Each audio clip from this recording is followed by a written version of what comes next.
Mga Lodi, don't skip ads po tayo. Maraming salamat sa patuloy ninyong pagsuporta. Paki-like and share naman dyan mga Lodi. At sa mga gustong mag-donate sa ating GCash or regular na load, mag-comment lang po tayo. Para patuloy tayong makapag-upload ng mga bagong kabanata. Marami pong salamat.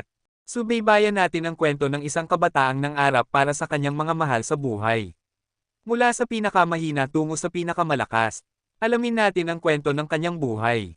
Kabanata 2271 hanggang Kabanata 2280. Kabanata 2271.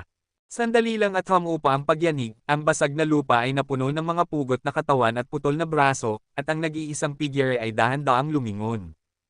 Oo nga, malaking halimaw, alam kong hindi ka mamamatay. Masayang tumakbo si Shaoli papunta kay Yehan, hinawakan ang malaking kamay nito at hindi binitawan. Nakita iyon ni Yehan at tinitigan siya ng masama, ang babaeng ito ay puro abala lang sa kanya. Dahil dito, inilabas ni Shaoli ang dila niya. Nagkatinginan sina Leo at ang iba pa, malalim ang buntong hininga, at lumapit kina Yehan. Sabi ni Leo, "Salamat, kapatid, sa iyong tulong. Ako si Leo, marami na akong nakitang kabataang galing sa lahi ng halimaw. Pero ngayon lang ako nakakita ng kasing tapang at bangis tulad mo, Shongtai. Tunay kang hindi matatalo." "Huwag naman," sagot ni Yehan sabay kaway ng kamay. "Haha, karapat-dapat lang." Tawa ni Leo. "Ako si Leo, at ito ang aking kasintahan na si Xiaoying, at sina Yuji, Qingmo, at Changfeng."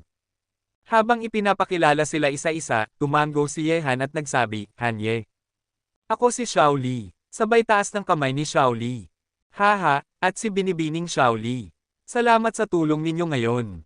Kung hindi dahil sa inyo, malamang patay na kaming lahat dito," ani Leo. Hindi na nag-usisa si Yehan kung bakit sila hinahabol ng mga demonyong lobo at sinabi na, "Kapatid na Leo, ngayong ligtas na tayo, aalis na muna kami. Mabigat ang sugat ninyo, mas mabuting maghanap muna kayo ng ligtas na lugar para makapagpagaling." Sumagot si Leo, "Tama ka, kapatid na Hanye. Kung hindi dahil sa mga guho ng lahing Jushi, hindi sana kami napunta sa ganitong kapahamakan." Mga labi ng lahi ng higanting bato, bulalas ni Shaoli, malaki ang mga mata. "Kapatid na Leo, hindi ba matagal nang naglaho ang lahi ng higanting bato? Buhay pa ba ang kanilang mga guho?" Sabi ni Leo, "Bagamat wala na ang lahing Jushi, nananatili pa rin ang kanilang mga guho, nakabaon sa ilalim ng lupa." Kamakailan, bigla itong lumitaw at naging usap-usapan. Maraming dalubhasa mula sa iba't ibang tribo ang nagpunta roon. Dahil gusto naming makarating agad sa lugar ng mga guho, dumaan kami sa kalaliman ng kapatagan. Hindi namin akalaing magagalit ang mga lobong demonyo, kaya nauwi sa ganitong sitwasyon. "May espesyal ba sa lugar ng lahi ng higanting bato?"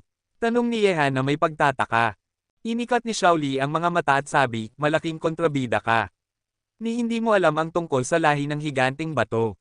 Dati, sila ang isa sa mga makapangyarihang lahi na kayang lumaban sa maharlikang lahi ng Paboril. Ang lakas nila ay maihahambing sa kasalukuyang pamilya maharlika ng Paboril." "Siyempre alam ko," sagot ni Yehan ng kalmado. "Ngayong lumitaw na muli ang mga guho, tiyak na maraming yaman ang makikita roon." Sabi ni Leo, "Oo, maraming tribo ang pumunta roon, lahat gusto ng bahagi. Kapatid na Hanye, pupunta ka rin ba sa mga guho ng lahing Jushi?" "Siyempre pupunta tayo. Napakasaya sigurong makita iyon." Wika ni Shaoli na sabik na sabik. Nang marinig ito, may naisip si Yehan at nagsabi, "Kung hindi naman kalayuan, pwede nating puntahan." Tawa si Leo, "Hindi malayo ang lugar. Isang araw lang ang biyahe at nandoon na tayo. Kung gusto mong pumunta, bakit hindi tayo sabay? Tama na ba ang sugat mo?" Tanong ni Yehan. "Haha, bale wala ito. Matibay ang katawan ng mga galing sa lahi ng halimaw. Kung papayag ka, bukas ng umaga ay sabay tayong pupunta." Malapad ang ngiti ni Leo. Tumango si Yehan. Pagkaraan, naglatag sila ng apoy sa gilid ng kapatagan malapit sa tubig. Sa pag-uusap, nalaman ni Yehan na galing sa dalawang tribo ang 5 kasama ni Leo. Siya at si Changfeng ay mula sa iisang tribo, at ang dalawang tribo nila ay nakaugnay sa pamamagitan ng kasal. "Kapatid na Hanye, ang isang taong kasing lakas mo ay tiyak na mula sa isang makapangyarihang tribo sa ilang, hindi ba?" Tanong ni Yuji, na siya lamang hindi sugatan ng husto. Ang 4 na kasamahan ay abala na sa pagpapagaling, habang si Shaoli naman ay nakatulog na, nakasandal kay Yehan. Si Yuji ay maganda, matangkad, at may banayad na aura, malayo sa magaspang na ugali ng karamihang babae sa lahi ng halimaw. Ngumiti si Yehan at inilapag ang hawak na kahoy pang Cindy. Binibining Yuji, hindi ako mula sa ilang. Nang marinig iyon, hindi na siya nag-usisa pa. Ngayon lang ako nakakita ng isang kasing lakas mo, kapatid na Hanye. Hindi ko alam kung gaano kalakas ang 10 pinakamalalakas sa talaan ng lahi ng halimaw, pero sigurado akong hindi ka pahuhuli sa kanila. Kung wala ka, baka wala na kaming lahat ngayon. Kung may pagkikita, iyon ay kapalaran.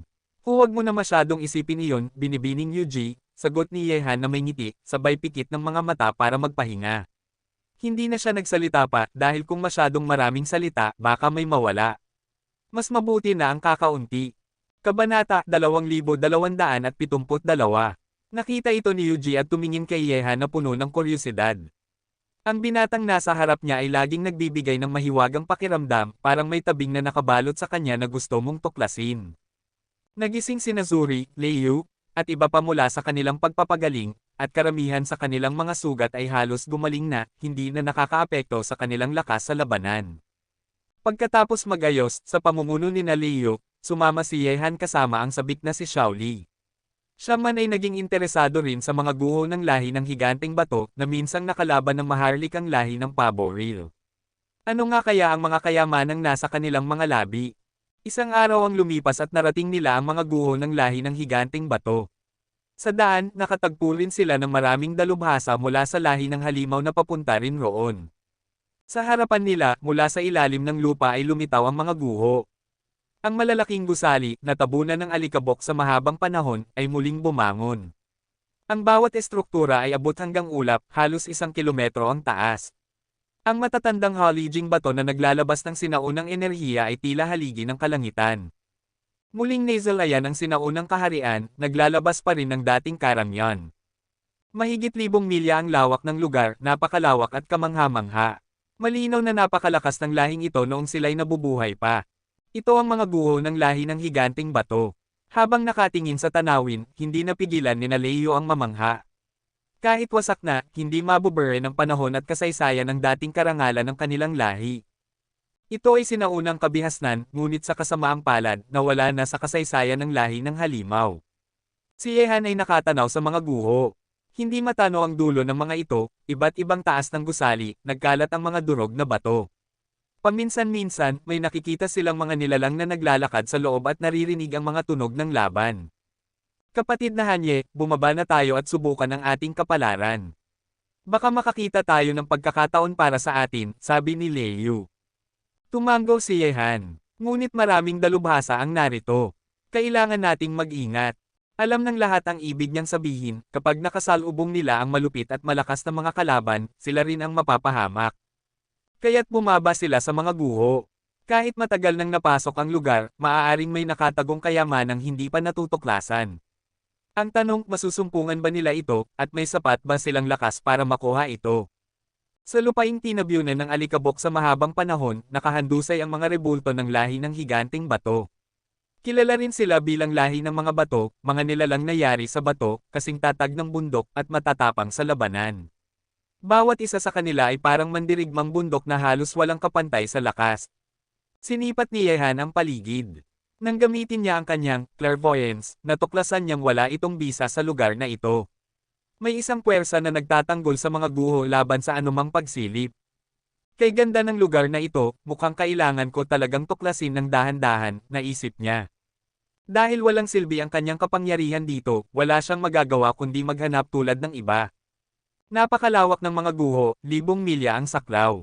Paminsan-minsan ay nakakasalubong nila ang ibang mandirigmang mula sa lahi ng halimaw. 3 oras na silang naghahanap ngunit wala silang nakita. Mukhang nahuli na tayo, buntong hininga ni Leiyu. Lahat ng palasyo at lumang gusali na kanilang napasok ay wala ng laman. Sabi ni Yehan, kung makakahanap tayo, iyon ay kapalaran. Kung hindi, huwag pilitin. Ang pagkakataon ay hindi pinipilit. Magpatuloy tayo. Tama ka, kapatid na Hanye, sagot ni Leiyu. Kapatid Hanye, tingnan mo iyon. Biglang sigaw ni Yuji, nakaturo sa isang lugar na naglalabas ng nakakasilaw na liwanag. Kahit matindi ang araw, hindi nito matakpan ang liwanag na iyon. Tara, puntahan natin. Sigaw ni Leo at mabilis na lumipad papunta sa pinagmumulan ng liwanag. Sumunod ang lahat at ang ingay ng paglipad ay umalangaw-ngaw sa langit. Mabilis silang nakarating sa lugar na kuminang ng gintong liwanag. Kabanata 2273. Isang matinding labanan ang nagaganap doon.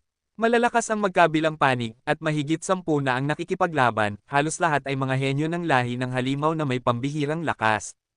Sa paligid ng labanan, marami pang mandirigmang halimaw ang dumating at nakamasid, titig na titig sa eksenang nagbubukas. Puso ng bato. Biglang nakuha ng atensyon ng lahat ang isang sirang rebulto sa lupa.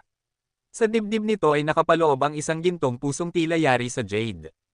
Ang pusong iyon, kasing laki lang ng kamao, ay naglalabas ng napakalawak na puwersa.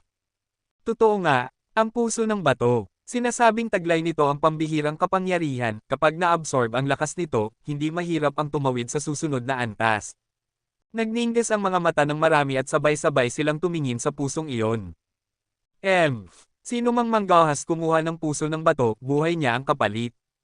Isang malamig na tinig ang dumagundong mula sa isang binatang demonyo na may madilim na ekspresyon. Malakas ang puwersa ng tinig na iyon at nakakatakot ang bigat.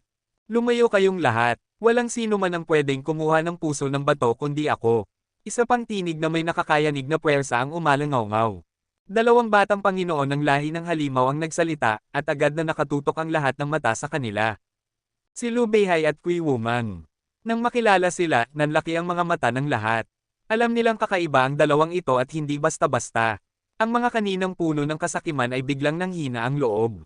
Oo nga't kayamanang walang kapantay ang nasa harap nila, pero sino ba ang handang sumalungat kina Lu Beihai at Kui Wumang? Hindi ko inakalang si Lu Beihai at Kui Wumang ang nag-aagawan sa puso ng bato. Mukhang wala ng ibang mga ngahas kumilos, buntong hininga ni Leo, kahit siya ay naiinggit sa pusong iyon. Nagtanong si Yehan, malakas nga ang dalawang iyon, pero ano ba talaga ang puso ng bato? Tumingin si Leo kay Yehan na tila nagtataka. Ayon sa sabi-sabi, ang mga puso ng bato ng lahi ng higanting bato ay naglalaman ng napakalakas na enerhiya. Ang tumawid sa isang bagong antas ay hindi mahirap kapag naangkin ito. Tungkol naman kina Lu Beihai at Kui Wumang, sila ay mula sa tribo ng Sirena at tribo ng Skyhawk. Sa libo-libong tribo sa ilang, bukod sa maharlikang pamilya, sila ang itinuturing na pinakamakapangyarihan. Kayang magpatawid ng isang realm. Napakunot ang mata ni Yehan, hindi na inintindi ang paliwanag tungkol sa pinagmula ng dalawa. Binalaan siya ni Leo, kapatid na Hanye, kalimutan na natin ang pusong iyon. Kapag nakabangga natin sina Lu Beihai at Kui Wumang, malaking gulo ang kaharapin natin. Ngunit ngumiti lang si Yehan. Hehe, dahil hindi nila kayang manggahas, hindi ibig sabihin na hindi ko kayang manggahas. Casual siyang naglakad papalapit, ngunit ang matalim niyang paningin ay nakatutok sa puso ng bato. Nanlaki ang mata ni Leo. Talaga bang papakialaman ni Yehan ang pusong iyon? Paano kung sabay siyang salakayin ni Lu Beihai at Kui Wumang? Kapatid na Hanye, napangiti ng pilit si Leo. Namangha siya sa tapang ng lalaki, hindi lahat ay may lakas ng loob na agawan ng yaman ng dalawang halimaw na iyon. Hihi, ang malaking kontrabida talagang ito'y siraulo.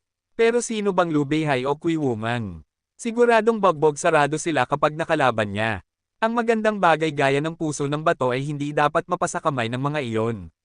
Masiglang sabi ni Shaoli, nakatitig ng walang korap sa likod ni Yehan.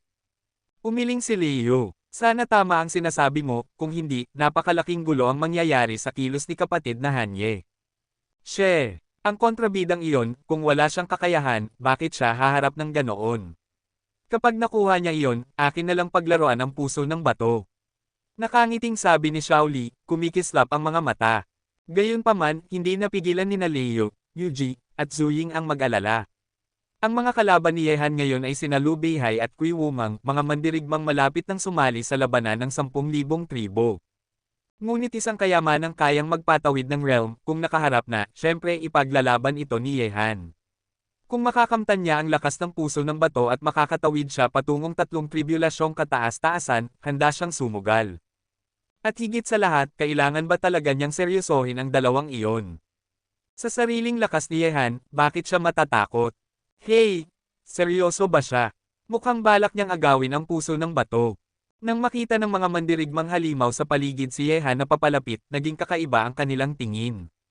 Kung sila ay pinatahimik ni na Liu Beihai at Kui Wumang, itong binatang ito ba ang mga ngahas sumubok? Kabanata 2274. Hehe, mukhang may isang taong hindi natatakot mamatay. Hindi ko alam kung kakayanin ba niya ang galit ni na Liu Beihai at Kui Wumang mamaya. Kami nga hindi naglakas loob na kumilos, pero isang maliit na ikalawang tribulation na Demon Venerable naglakas loob na ipakita ang sarili. Tingnan natin kung paano siya mamamatay mamaya. Huwag na nating sabihing sina Pumatay Beihai at Kui Wumang ay parehong Demon Lord ng 5 tribulation, sapat na ang kapangyarihan sa likod nila para pugutan ng ulo ang batang yun na naglalakas loob. Isang ikalawang tribulation Demon Venerable. Talagang hindi niya alam ang ibig sabihin ng mabuhay o mamatay. Mga ngising mapanlit ang umalangaw-ngaw mula sa paligid, ngunit hindi pa rin tumigil si Yehan sa paglakad. Para bang tuluyang nahatak ng puso ng bato ang kanyang paningin. Walang kwentang langgam, huminto ka. Malamig na sigaw ni Kui Wumang na nakikipaglaban kay Pumatay Beihai. Walang silbi, kung ayaw mong mamatay, bumalik ka na lang ng mapayapa sa akin, kung hindi papatayin kita. Galit ding sigaw ni Liu Beihai. Para sa kanila, isang kasalanang hindi mapapatawad ang sinumang manggahas sumuwi at makipag-agawan sa kanila. Pagkarinig nito, lumingon si Yehan sa dalawa, at isang malamig na ngiti ang gumuhit sa kanyang labi. Una, kayong dalawa, maliliit na halimaw lang, ay wala pang karapatang mag-utos sa akin. Pangalawa, ang isang bagay na walang may-ari, kung kaya nyo, kunin nyo sa akin. Kung hindi, tumahimik na lang kayo. Ang malamig na boses na iyon ay umalangaw-ngaw sa langit na parang kulog, dahilan upang mamangha at manghina ang mga nanunood. Malinaw na ito ang unang pagkakataon na may nakakita na may lakas loob na bastyusen sina Pumatay Beihai at Kui Wumang, tuluyang binaliwala ang dalawang pinakamalakas na henyo ng Siren Tribe at Skyhawk Tribe. Baliw ba ang taong ito? Paanong naglakas loob siyang hindi pansinin sina Liu Beihai at Kui Wumang? Patay na siya. Maliban na lang kung may dumipensa sa kanya, tiyak na papatayin siya ni na Liu Beihai at Kui Wumang upang maibsan ang kanilang galit. Kinilabutan ng mga puso ng Yaozo sa paligid. Panang takot ang kanilang mga mata habang nakatitig kay Yehan, nasa gitna siya ng lahat ng atensyon. Sa sandaling ito, maging sina Leo at ang iba pa ay nagulat.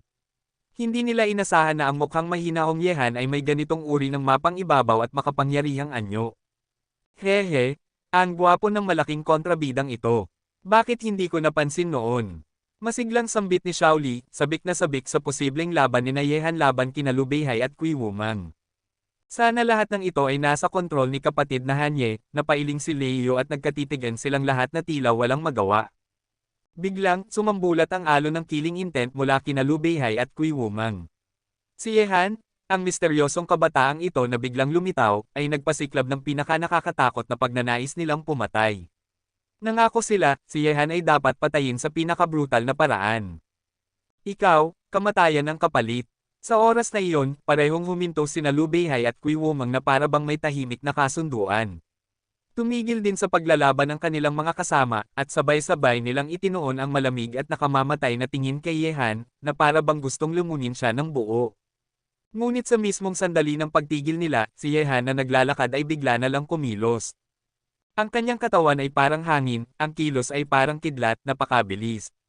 Maging sina Liu Beihai at Kui Wumang na puno ng galit ay hindi nakareact agad. Basta na lamang nilang nakita si Yehan na lumapag sa lupa, hawak na ang puso ng bato sa kanyang mga kamay. Ang eksenang ito ay lalong nagpaalab sa galit ni na Liu Beihai at Kui Wumang, halos sumabog ang kanilang aura. Ninakaw ni Yehan ang bagay na sa tingin nila ay kanila. Ngayon, gagawin nila ang lahat upang sa pinakamalupit na paraan ay bawiin ito mula sa kanya. Sigurado nga, isang magandang bagay ito. Tila walang problema para tulungan akong makalusot papuntang Supreme ng 3 tribulation. Habang hawak ang puso ng bato, ramdam ni Yehan ang malakas na enerhiya sa loob nito, at isang banayad ng ngiti ang lumitaw sa kanyang labi.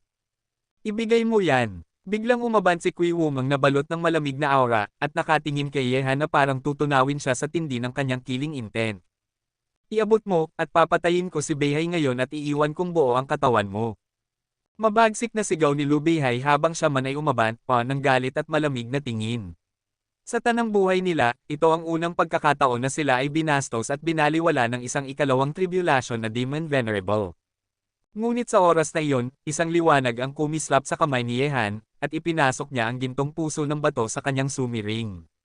Pagkatapos, ngumiti siya at bumulong sa dalawa. Gusto nyo ito? Sayang, nasa akin na ito, at hinding-hindi ko ibibigay. Kabanata 2275. Natural lamang na imposible iyon. Kung sa huli ay ibibigay din niya, hindi na sana pinili ni Yehan na kumilos mula sa simula. Kapag nasa kamay na niya ang puso ng bato, pagmamayari na niya ito ng buo. Nang makita ang tagpong ito, sumabog ang mabangis at demonyong aura ni na Lu Beihai at Kui Wumang, at mga alon ng nakagigimbal na killing intent ang kumalat na parang dagandong ng dagat sa langit. Damang-dama ito ng lahat, kaya't natigilan ang mga nanonood. Para sa binatang ikalawang tribulation Yaozen na kumamkam ng puso ng bato, tiyak na papatayin siya ni na pumatay Beihai at Kui Wumang. Ang buhay niya, akin. Bigla, isang nakapangangilabot na demonyong hangin ang umatungal, at ang nagngangalit na aura ng demonyo sa paligid ay nagtipon-tipon. Kumilos si Lu Beihai, at ang kanyang aura ay bumalot sa langit na parang makapal na ulap, nilamon ng liwanag at pinadilim ang kalangitan. Walang silbi. Pagpuputol-putulin kita hanggang sa mamatay ka. Sa isang iglap, nasa ibabaw na ni Yehan si Lu Beihai, hawak ang dambuhalang kutsilyo at hinampas ito pababa. Ang hiwang iyon ay parang kayang hatiin ang mundo at ang katawan ni Yehan, puno ng nakapangangilabot na puwersang pumupunit sa hangin. Ang buhay niya ay akin din. Kasunod nito, umatake rin si Kui Wumang. Hawak niya ang isang dambuhalang espada na naglabas ng walang katapusang liwanag ng espada, habang ang nakal-alasong enerhiya ay nagmistulang walang hangganang karagatan. Dalawang nakamamatay na galaw na sabay na bumagsak kay Yehan. Kasabay na umatake sina pumatay Beihai at Kui Wumang, patay na ang batang ikalawang tribulation Yaozen. Bulalas ng mga nanonood. Kahit isang pito tribulation na Demon Lord ay mahihirapang lumaban sa kanilang sabayang atake, paano pa kaya si Yehan na isang maliit na Demon Lord ng ikalawang tribulation? Nanginig sa kaba sina Leo at ang iba. Alam nila sa kanilang sarili, hindi nila kayang harapin si Beihai at Kui Wumang, lalo na kung sabay silang lumalaban. Hehe. Maganda ang palabas, pero sa paningin ko, kayo ay mga munting halimaw pa rin. Isang malamig na tawa ang umalangaw-ngaw mula sa lupa. Ang nakangiting mukha ni Yehan ay biglang naging malamig, at isang nakapangangilabot na itim na bakal na baston ang lumitaw sa kanyang kamay. Mahigpit niya itong hinawakan, at ang nakakikilabot na puwersa ay kumalat ng mabangis. Kasunod nito, tumapak ng malakas si Yehan sa lupa. Sa tindi ng lakas, gumuho ang ilalim ng kanyang mga paa, nagkalamat at nagkalansag ang lupa, at ang alikabok ay bumalot sa paligid. Pagkatapos, iwinasiwas niya ang bakal na baston sa hangin, at ang hampas nito'y parang kayang basagin ang langit. Kita ng lahat kung paano nag-ulo ang espasyo sa paligid dahil sa puwersa ng kanyang atake, na para bang anumang sandali ay mababasag ang mismong kalangitan.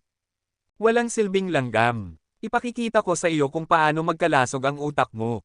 Mabangis na umatungal si Lu Beihai, habang ibinaba ang kanyang napakalaking kutsilyo. Sa kanyang likuran, tila isang dambuhalang dagat na halimaw ang sumulpot, nagnangalit sa kanyang galit. Ngunit sa sandaling magtagpo ang itim na baston ni Yehan at ang matinding hiwa ni Beihai. Boom! Isang tunog na kayang pumutok ng eardrums ang umalangaw-ngaw sa kalangitan. Nararamdaman ni Lu Beihai na isang mapanirang puwersa ang dam alloy sa kanyang kutsilyo, winawasak ito, at kung magtutuloy-tuloy ay pati ang kanyang katawan ay mapuputol.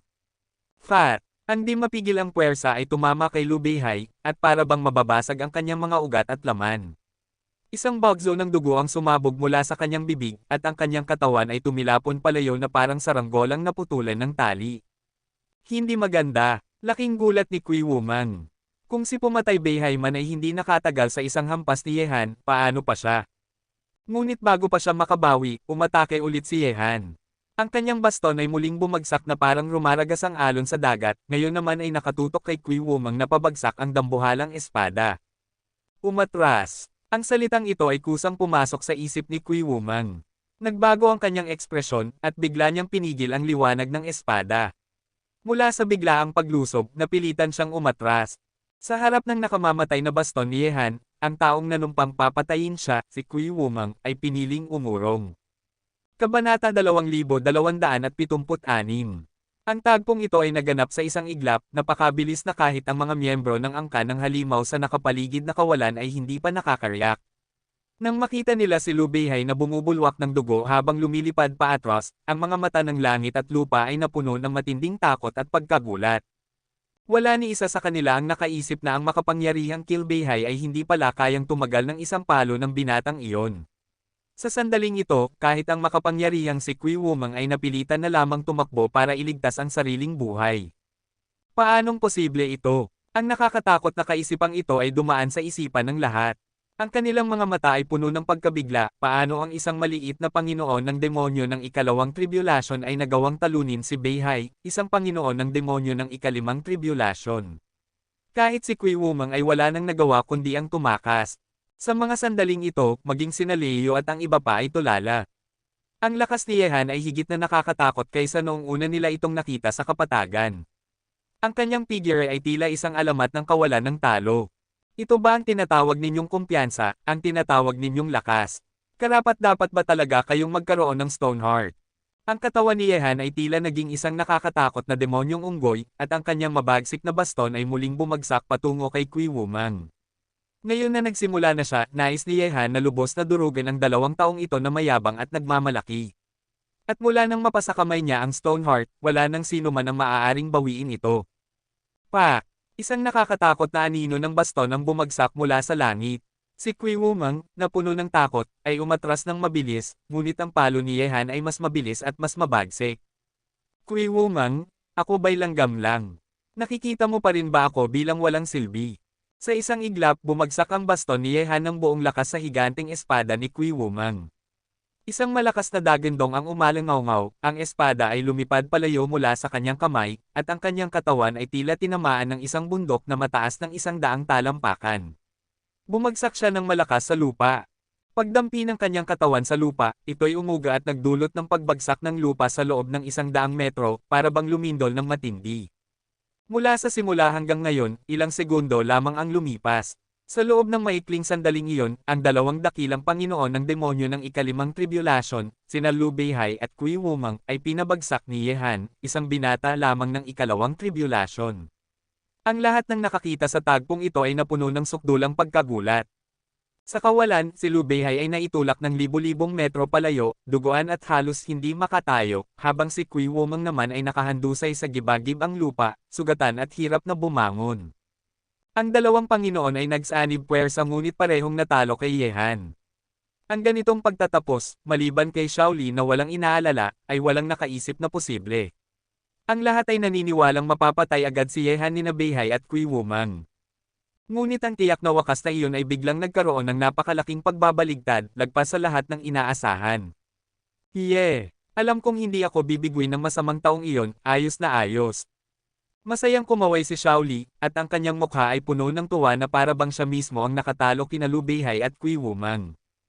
Nang marinig iyon, ang mga nakakakita ay nagkatitigan. Sobra nilang minamaliit ang binatang una nilang tinawag na padalos-dalos. Ang lakas ng taong ito ay masyadong hindi normal, hindi na ito masusukat gamit ang karaniwang pamantayan. Nakatayo mag-isa si Yehan sa ibabaw ng kawalan, at muling siya ang naging sentro ng lahat ng mata.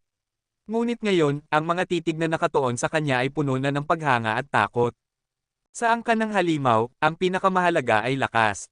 Kung ikaw ay malakas, ikaw ay rerespetuhin at katatakutan. Sino ang taong iyon? Wala pa akong naririnig na ganitong tao sa ligaw na lupain. Posible bang isa siyang nakatagong henyo mula sa isang tribo, at ngayon lang lumabas? Hindi ko alam. Pero ang kanyang lakas ay sobrang nakakatakot. Kahit sa hanay ng Maharlika, kakaunti ang maihahambing sa kanya. Kapag sumali siya sa labanan ng 10,000 tribo, tiyak na makakapasok siya sa 10 pinakamalalakas ng ligaw na lupain. Sa mga sandaling iyon, muling nagsalita si Yehan. Tinitigan niya sina Liu Beihai at Kui Wumang na parehong sugatan at mapanglo, at malamig na sinabi. Sa nakikita ko, wala kayong kakayahang agawin ang Stoneheart. Kung ganun, ako na ang tatanggap sa magandang bagay na ito ng may ngiti. Pagkarinig noon, ang mga tauhan ni Liu Beihai at Kui Wumang ay biglang nag-alab ng lakas. Handa silang umatake kay Yehan sa oras na ipag-utos ng kanilang mga amo. Ngunit sina Liu Beihai at Kui Wumang ay parehong natigilan habang nakatitig kay Yehan. Ang binatang ito na kanilang minamaliit ay lubos na winasak ang kanilang pagmamalaki gamit ang kanyang matinding lakas. Bakit, gusto ba ninyong subukan ulit? Habang nararamdaman ang matinding enerhiya na bumabalot sa langit, muling hinigpitin ni Yehan ang hawak sa kanyang itim na baston. Ang mapulang apoy na tila nagmumula sa kanyang katawan ay unti-unting lumalabas, napakabangis na pati ang kulay ng itim na baston ay nagbago.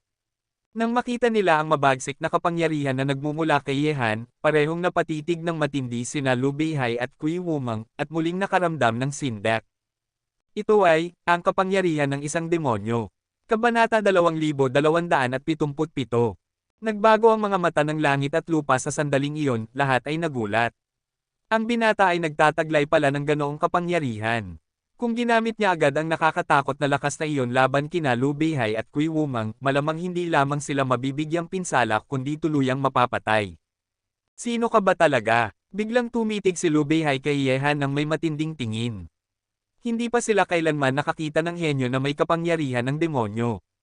Ang ganitong tao ay siguradong may pambihirang pinagmulan. Ako si Hanye. Ngayon, gusto pa ba ninyong lumaban? Malamig na wika ni Yehan habang iwinasiwas ang kanyang itim na bakal na baston. Ang kanyang matatag na aura ay walang bahid ng takot kahit magsanib pa ang lakas ni Liu Beihai at Kui Wumang, hindi siya uurong. Pagkarinig nito, dumaan ang bakas ng takot sa mga mata ni Liu Beihai at Kui Wumang. Ako, si Kui Wumang, ibinibigay ko na sayo ang Stoneheart na ito, malamig na sambit ni Kui Wumang at agad na lumipad palayo sa kawalan. Alam niyang kahit magsama pa sila ni Liu Beihai, wala silang laban kay Yehan. Bukod pa rito, isang henyo na may kapangyarihan ng demonyo ay hindi niya basta-basta gustong kawawayan hanggat hindi pa niya nalalaman ang likod nito. Ngunit kaya ba niyang lunokan ang kahihiyan? Nang makita ng lahat ang pag-alis ni Kui Wumang, hindi na sila nagtaka. Subalit mas nakapidyo hininga ang katotohanang napilit ni Yehan si Kui Wumang na umatras ng walang dignidad, isang bagay na lalong nagpayanig sa mga puso ng lahat. At ikaw naman, malamig na tanong ni Yehan kay Liu Beihai.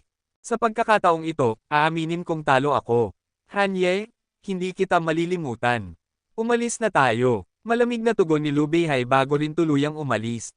Ang dalawang henyo ay sabay na umatras, at ramdam ng lahat ang bigat ng pagkatalo sa kanilang dibdib. Gayunpaman, ipinakita rin ng lakas ni Yehan na kung mag-iiwan siya ng bakas sa ligaw na lupain, tiyak na magiging isa siyang haligi ng mundo. Kahit ikumpara pa sa ibang mga mandirigma at henyo ng ligaw na lupain, hindi siya mapapantayan.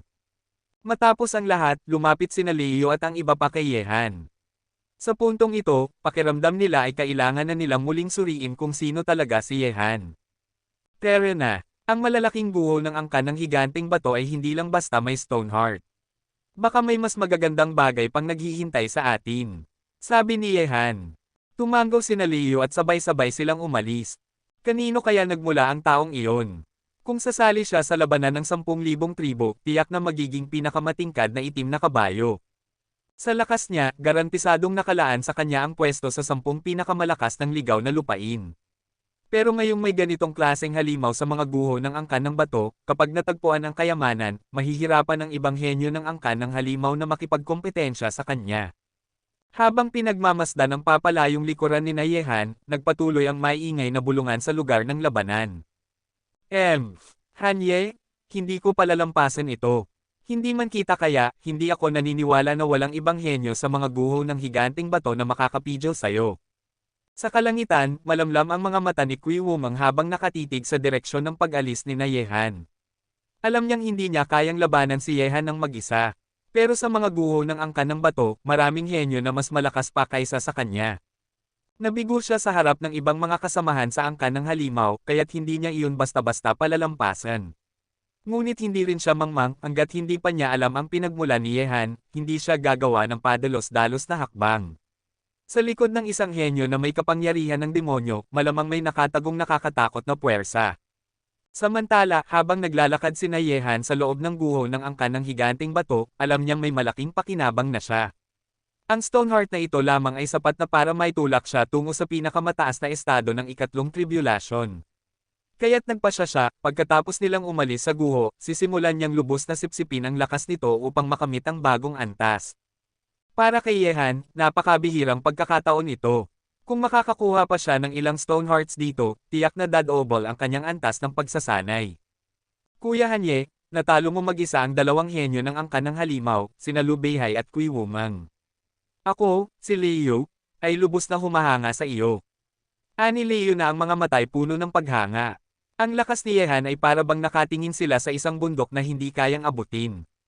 Ngumiti si Yehan. Sobra naman ang iyong papuri, Kuya Leo. Bagamat may lakas sina Liu Beihai at Kui Wumang, maituturing lang silang mga henyo sa kalagitnaan ng ranggo sa ligaw na lupain.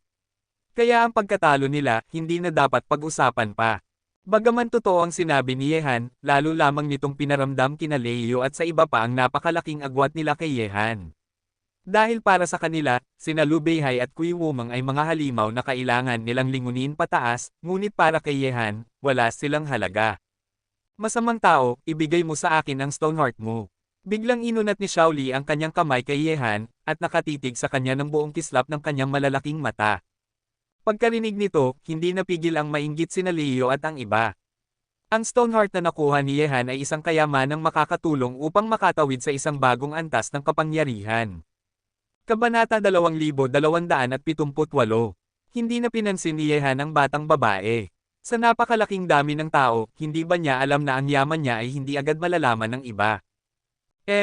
Kuripot. Ako na lang ang hahanap ng mas malaki mamaya, na pabuntong hininga si Xiaoli at tumingin kay Yehan ng matindi. Tiningnan ni Yehan ang mataas at sira-sirang gusali sa harap niya, at sinabi, Kuya Leo, hindi na sapat ang maghanap lang tayo ng ganito. Kahit na malawak ang guho ng Giant Stone Race, sa oras na may nakakita na, tiyak na napuntahan na ang bawat sulok. Kuya Hanye, ano ang naiisip mo? Tanong ni Leo. Ngumiti si Yehan ng bahagya, tiningnan ang anim na kasama niya, at sinabi, Kuya Leo, may lakas ba kayo para sa isang malaking hakbang? Nang marinig ito, maging si Xiaoli na nagtatampo sa tabi ay nakapansin. Medyo nagulat sina Leo at ang iba at tumingin kay Yehan ng may pagdududa. Kuya Hanye, sa tingin ko dapat mong sabihin na lang diretso, susundin ka namin, ani Eugene na may ngiti. Opo, Kuya Hanye, sabihin mo na sa amin. Kung posible, susunod kami. Tumango rin sina Qingmo at Changfeng. Simple lang naman, pero kailangan nating tanggapin ang ilang panganib, malalim na tingin ni Yehan. Limitado ang lakas natin sa 7. Kung maswerte, makakakuha tayo ng magagandang bagay. Kung hindi, baka hindi natin makita ang buong guho ng Jushi clan. Ang payo ko, 2 salita lang, pagnanakaw. Pagnanakaw. Sa narinig nila, namangha sina Leo at ang iba, at nagpalitan ng mga tingin ng pagkabigla. Ang pagnanakaw sa guho ng Giant Stone Race ay hindi biro, kung mali ang gawin, maaaring magdulot ito ng galit ng karamihan. Sa guho ng Giant Stone Race, maraming henyo at makapangyarihang tao. Kapag nagalit sila, ang resulta ay tiyak na nakakatakot. Napangiti si Leo at mahina na sinabi, Kuya Hanye, hindi ba't medyo delikado ito? Kung gusto mo ng yaman, kailangan mong tanggapin ang panganib. Paano mo makukuha kung hindi mo susubukan? O baka gusto mo lang umuwi ng walang dala? Tugon ni Yehan. Hihi, masamang tao, sang-ayon ako sa ideya mo. Talagang magiging kapana-panabik ito. Sigaw ni Xiaoli, at ang tampo niya ay tuluyang nawala. Dumurog ang ngipin ni Liu, tiningnan sina Yuji, Zuying, Aoki, at Changfeng. Kuya, magdesisyon ka na, susunod kami sa iyo, ani Yuji. Kuya Leo, anong kinatatakutan mo? Nandito ang masamang tao, tayo lang ang magtatanggol sa sarili. Kung hindi natin kaya, tatakbo lang tayo. Pabiro na sabi ni Xiaoli, puno ng tiwala sa sarili. Sige, Kuya Hanye, susunod kami sa iyo. Sigaw ni Leo habang pinipilit ang kanyang determinasyon. Okay, kung ganito na, Kuya Leo, pangunahan mo. Dahil ito'y pagnanakaw, ang target dapat hindi mahina. Mas malakas, mas makakakuha tayo ng higit sa guho ng plan na ito, paliwanag ni Yehan. Tumango si Leo, at agad nilang sinimulan ang pag-usad. Sa guho ng Jushi clan, maraming talento at malalakas na tao. Alam ni Leo kung sino ang kaya niyang lapitan at sino ang hindi, kaya alam niya ang lahat. Sa kasalukuyan, hindi iniintindi ni Yehan ang mga posibleng kahihinatnan. Hanggat walang malalakas sa antas ng Demon Emperor, walang sino man ang kanyang kinatatakutan. Siyempre, hindi rin siya magiging hanggal na pagnanakawin ang Demon Emperor, tiyak na sariling gulo lang ang aabutin niya. Hindi nagtagal, sa ilalim ng pamumuno ni Leo, lumitaw ang unang biktima sa kanilang paningin. Ha! Kuya Hanye? Si Zhou Jian yun? Ang pinakamalakas na henyo ng Dacho tribe. Malapit ang lakas niya kay Kiling Beihai, ani Leo, habang nakatingin sa direksyon ng 7 o 8 tao na naghahanap din ng mga natagpuang kayamanan. Sige, siya yun. Tahimik si Yehan at dumiretso. Sumunod sina Leo at ang iba, at di nagtagal, nakaharap na nila si Zhou Jian at ang iba. Sino ba ang may tapang na hamarang sa amin? Malamig na wika ng batang lalaki sa itim na balabal.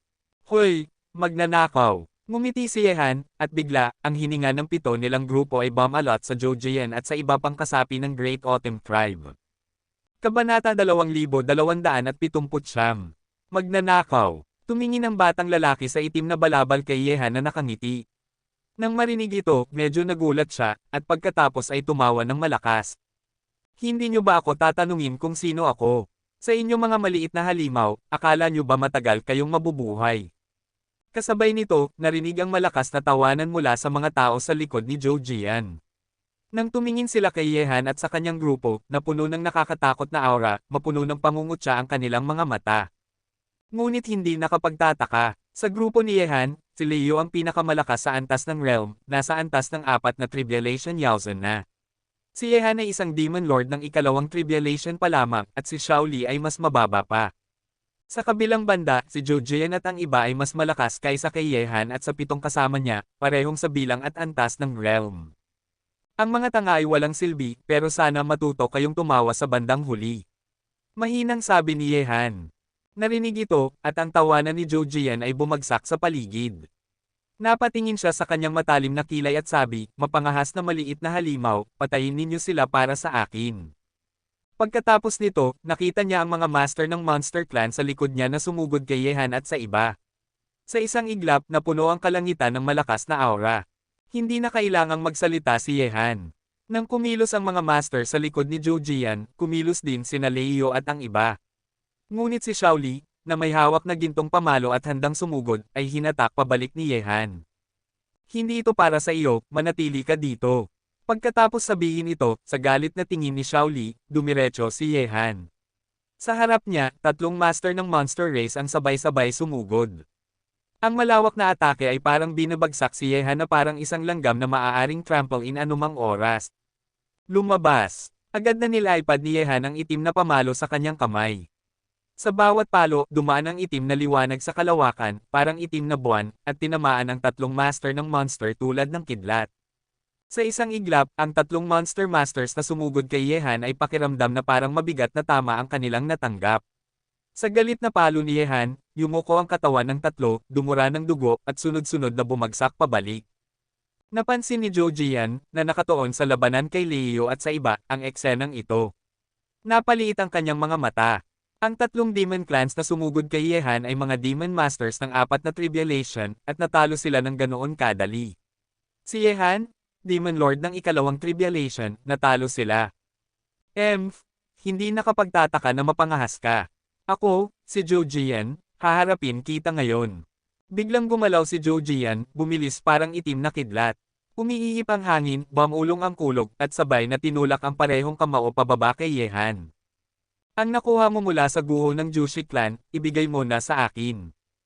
Iikot ang mata ni Yehan. Hinarap niya ang suntok ni Jojian at tinamaan muli ng itim na pamalo sa kanyang kamay. Ang matamlay na tunog ng banggaan ay nagpakawalan ng puwersa, at ang damit at mahabang buhok ni Yehan ay naglayag sa hangin. Ngunit sa unang banggaan na ito, kapalaran ni Jojian ay hindi rin naiiba. Siya ay direktang tinamaan ni Yehan at lumipad ng libu-libong metro. Malinaw na hindi pantay ang antas nila. Mga bagay, ibigay mo na. Bigla na lang nagpakita si Yehan sa harap ni Jojian na may nagulat na mukha. Itinuturo ng itim na pamalo ang kanyang mukha, parang anumang salita ang sasabihin ni Jojian ay matatalo muli. Ikaw, itinaas ni Jojian ang ulo, dumura ng dugo, may nakakatakot na tingin sa mata. Hindi ko na uulitin pa ng 3 beses. Kung ayaw mong mamatay sa aking kamay, ibigay mo na. Malamig at seryoso ang mukha ni Yehan, at lumitaw ang masidhing pagnanais na pumatay. Dumating na sina Leo at ang iba, at nakatapos na rin sila ng labanan at sumama kay Yehan. Halos lahat ng mga tao ni Jojian ay seryosong nasugatan. Napangit ang mukha ni Jojian, iniisip na siya ang unang henyo ng dignified Dachu tribe na ninakawan ng mga hindi kilalang tao. Tandaan mo, ipapakita ko sa iyo na kailangan mong sumunod.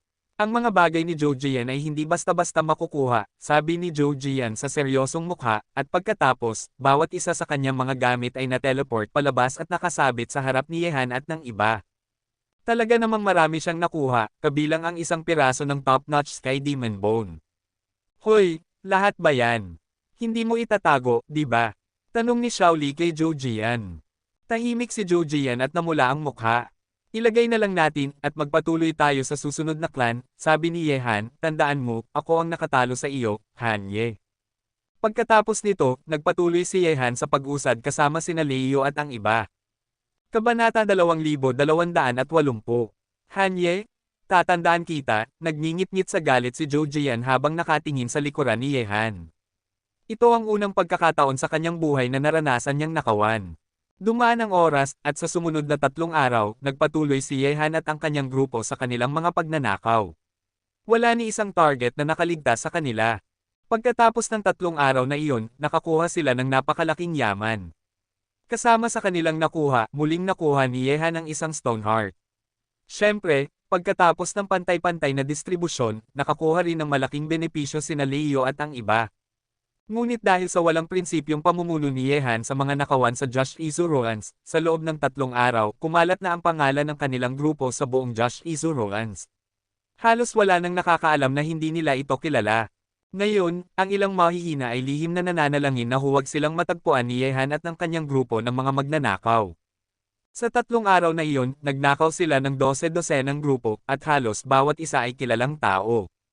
Hehe, magnanakaw? Talaga namang kawili-wili. Akala nila may makukuha sila nang wala sa kanila. Sa isang medyo maayos na palasyo sa Jushi Clan Ruins, isang mayamang binata ang nakangiti. Narinig na rin niya ang tungkol kay Ye Han at sa kanyang grupo ng mga malalakas na bangkiro. Ika-7 anak, nagnakaw na sila ng maraming tao sa Jushi Clan Ruins nitong mga nakaraang araw, kaya kilala na sila sa malayong lugar. Alam mo ba kung sino ang leader? Tanong ng ika-7 anak ng mahinahong tinig. Hui Qizi. Ang pangalan ng taong ito ay Han Ye. Narinig ko na may kapangyarihan siyang demon, pero hindi ko alam ang iba pa. Han Ye. Kumislap ang liwanag sa mata ni Qizi. Kailan nga ba lumitaw ang ganitong tao sa Wildland? Han Ye. Kapangyarihan ng demon, magnanakaw. Lalong lumakas ang liwanag sa mata ni Qizi, at ang mayamang ngiti sa kanyang labi ay tila hindi mawawala. Tila, may kakaibang saya sa ngiting iyon. Mukhang may isa pang kawili-wiling tao sa kabataang henerasyon ng Wildland. Gusto kong makilala siya kung magkakaroon ng pagkakataon. Ngumiti ng bahagya ang ika-7 anak. Lumakad ang mayamang lalaki sa harap ng palasyo, nakalapat ang mga kamay sa likod, pinagmamasdan ang paglubog ng araw na unti-unting nag-iilaw sa buong mundo. Ngayong gabi na ang paparating. Sa Jushi Clan Ruins, mas mapanganib ang gabi kaysa araw. Sa paglitaw ni Ye Han at ng kanyang grupo ng mga bangkiro, kumalat na ang kanilang reputasyon. Natural, may mga taong naiimpluwensyahan nito. Marami rin ang naisip na magnakaw para makakuha ng kayamanan. Ngunit kahit may ganitong mga tao, wala silang lakas ng loob na sumugod ng lantaran tulad ni Ye Han at ng iba. Karaniwang pipiliin nilang umatake sa gabi. Kaya sa Jushi Ruins, mapanganib ang gabi. Parang eksena ng pagpatay at pagnanakaw. Sa isang lumang gusali, nagliliwanag ang apoy sa paligid, pinapula ang mga pader. Palibot ng apoy, nakaupo si Ye Han at ang iba ng cross-legged, umiinom ng masarap na alak, nagkukwentuhan at nagtatawanan. Dahil sa maraming nakuha, napakasaya ng kanilang pakiramdam. Haha, Brother Han Ye, sulit ang pagsunod sa iyo. Kayamanan sa panganib. Sulit ang paglalakbay sa Jushi Clan Ruins. Halika, itaas natin ang baso para sa iyo. Tinanggap nila ang alak at tinimpla. Si Ye Han ang naging haligi ng kanilang grupo ngayon. Kung wala siya, imposible nilang magnakaw ng iba, o hindi rin mapipigilan na sila ang nakawan. Malinaw kay Leo at sa iba, kung wala si Ye Han, hindi nila makukuha ang yaman na mayroon sila ngayon. Mas malamang na babalik sila ng walang dala at walang silbi. Ngumiti si Ye Han at sinabi, marami tayong nagawa nitong nakaraang 3 araw. Marahil maraming tao sa buong Jushi Clan site ang galit sa atin ngayon. Upang maiwasan ang mas malalang galit, aalis tayo bukas pagkatapos makuha ang ilang pamilya relics. Tama, tumango si Liu. Nagnakaw na tayo ng 12-dosenang grupo sa nakaraang 3 araw, oras na para huminto. Bukod dito, sa paglitaw ng ating grupo, ngayon ay gulo na ang Jushi Clan Ruins. Marami na rin ang sumusunod sa ating yapek, at kung makakakita sila ng ibang team na gaya natin, mahirap rin para sa kanila. Dapat tanggapin na lang nila.